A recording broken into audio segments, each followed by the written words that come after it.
Chapter 1 Whispers of Doom. In the realm of Asgard, where the Aesir gods held dominion, the air was thick with an unease that clung to the golden halls like a shroud. The All-Father, Odin, sat upon his throne in Valhalla, his one eye piercing through the veils of time and space, seeking the threads of fate that wove the destiny of gods and men alike. The great hall, usually resounding with the laughter of the Einherjar, the fallen warriors, was subdued, the echoes of mirth replaced by a silence that spoke of foreboding. The Norns, keepers of the well of Urd, had seen the signs. The great tree Yggdrasil, the world tree that connected the 9 realms, trembled in its roots, shedding leaves that turned to ash before they could touch the ground. The prophecies were clear, yet the gods had long hoped that the end of days, Ragnarok, was a destiny that could be averted. But whispers of doom had begun to spread like wildfire. They spoke of the wolf Fenrir breaking free from his chains, of the Midgard serpent, Jormungandr, stirring in the deep oceans, and of the dread ship Naglfar, made from the nails of the dead, setting sail with a host of giants and the dishonored dead.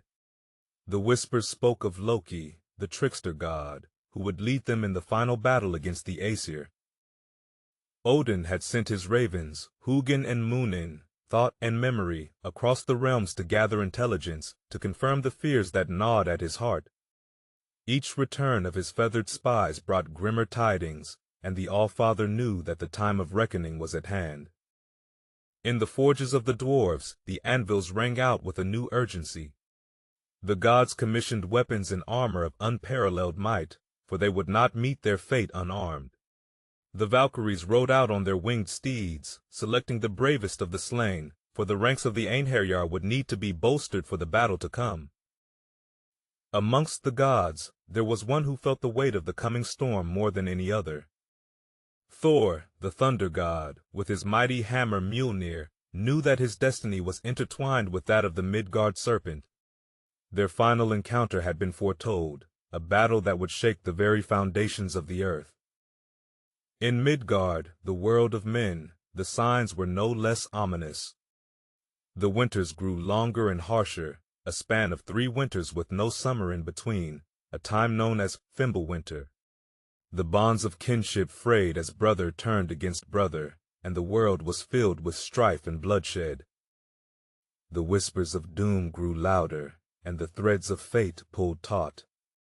The gods gathered in council, their faces grim, for they knew that the twilight of the gods was upon them.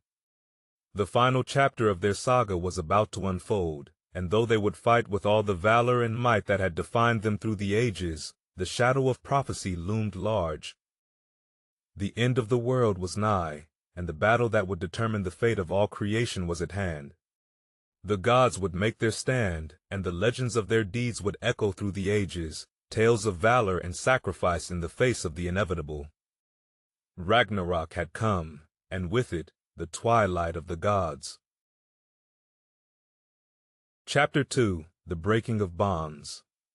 The skies above Asgard darkened as if mourning the impending doom, and the air grew heavy with the scent of impending battle. The gods, once unbreakable in their unity, now felt the strain of destiny pulling them apart. The bonds that had held them together for eons began to fray, for the prophecy of Ragnarok was clear, not all would survive the coming storm. In the great hall of Valhalla, the clinking of armor and the sharpening of blades filled the air as the Einherjar prepared for war. Odin, the All-Father, stood before them, his voice resonating with the power that had commanded the cosmos. "Brave warriors," he began, his tone laced with the gravity of their situation, "the hour of Ragnarok is upon us. We stand on the precipice of the end, but we shall not falter. We shall meet our destiny with courage and honor, as befits the Aesir."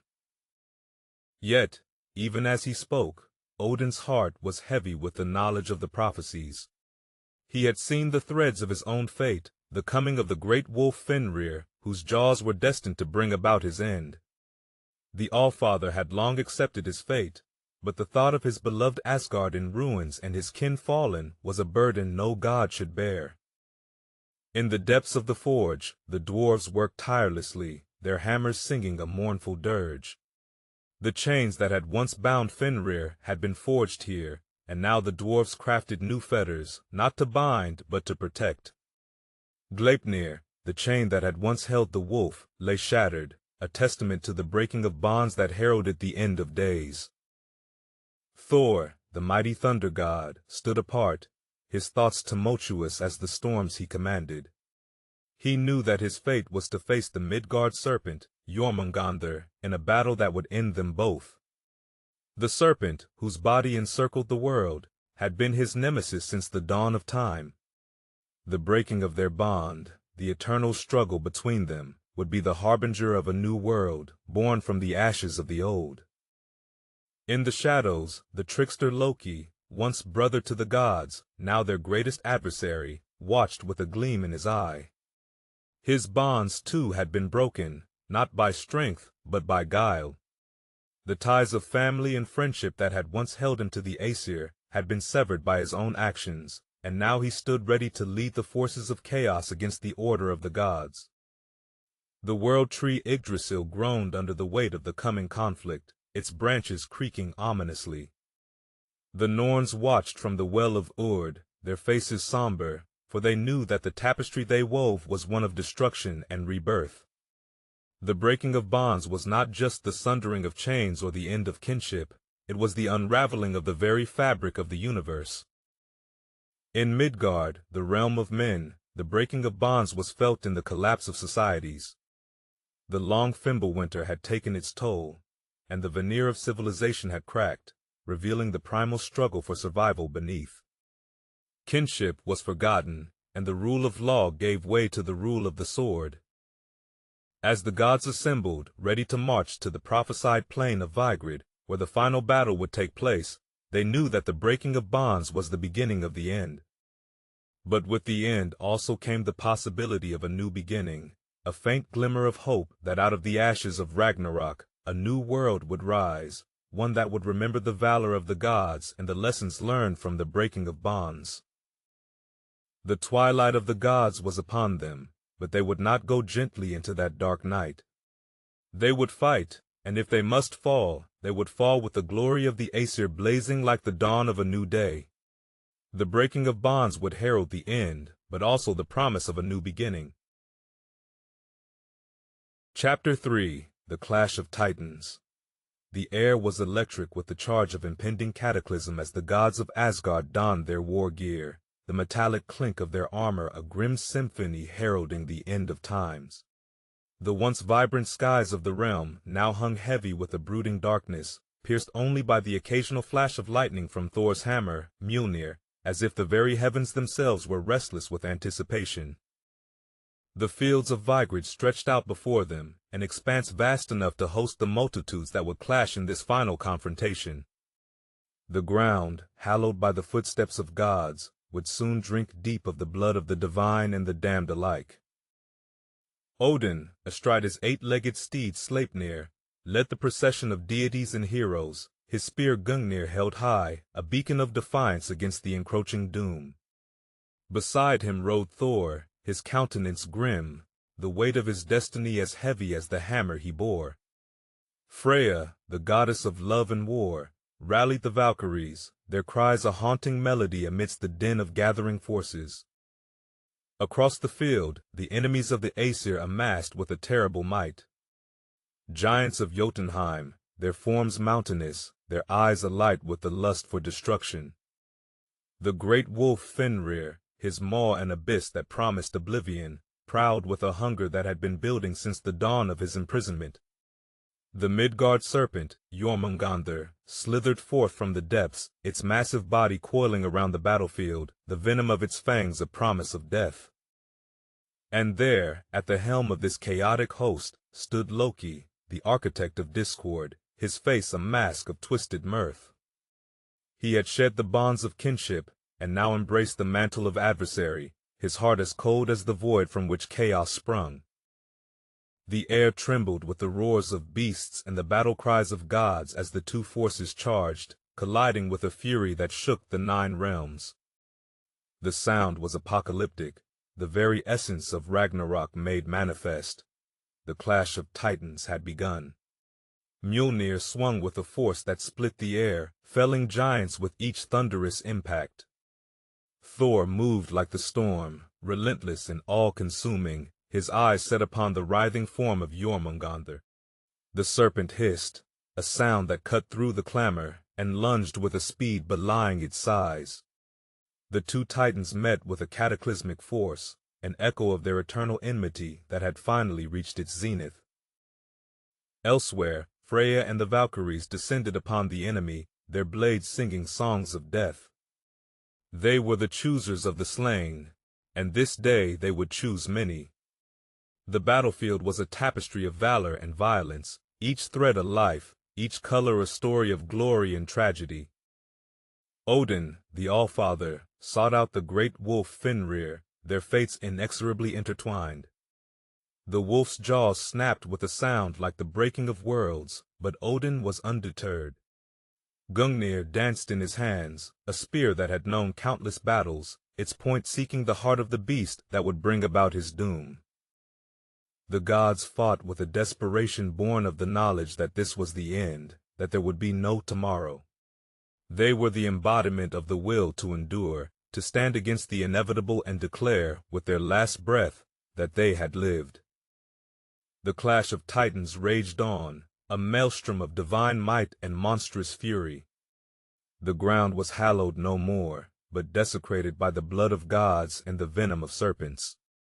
The prophecy of Ragnarok unfolded with each passing moment, the twilight of the gods darkening into night. Yet even as the battle seemed to consume all hope, there remained a flicker of light in the darkness. For the gods knew that from the ashes of their fall, a new world would rise. They fought not just for the glory of the past, but for the promise of a future. The clash of titans was not just an end, but the painful birth of a new beginning, a testament to the enduring spirit of creation that even the twilight of the gods could not extinguish. Chapter 4: The Fall of the Aesir. The din of battle on the fields of Vigrid was a cacophony that would be etched into the very fabric of the cosmos for eternity. The Aesir, once the mightiest of the divine, now stood shoulder to shoulder with the bravest of humanity's fallen, the Einherjar, facing the onslaught of chaos and destruction that surged towards them like a relentless tide. The sky, a canvas of despair, was torn asunder by the ferocity of the combatants. Lightning streaked across the heavens, not from the tempests of nature, but from the wrath of Thor as he battled the Midgard serpent. Their struggle was a tempest in itself, a whirlwind of divine fury and malice incarnate. Each blow from Mjolnir was met with the serpent's venomous counter, a dance of death that had no audience, for all who witnessed it were consumed by their own battles for survival.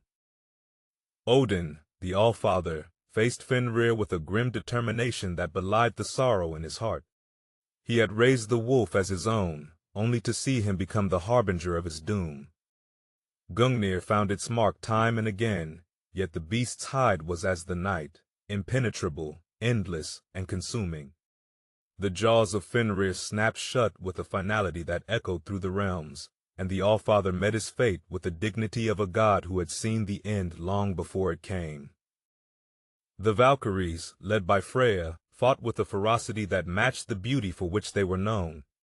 Their cries, once the heralds of victory, now sounded like the mournful wails of swans.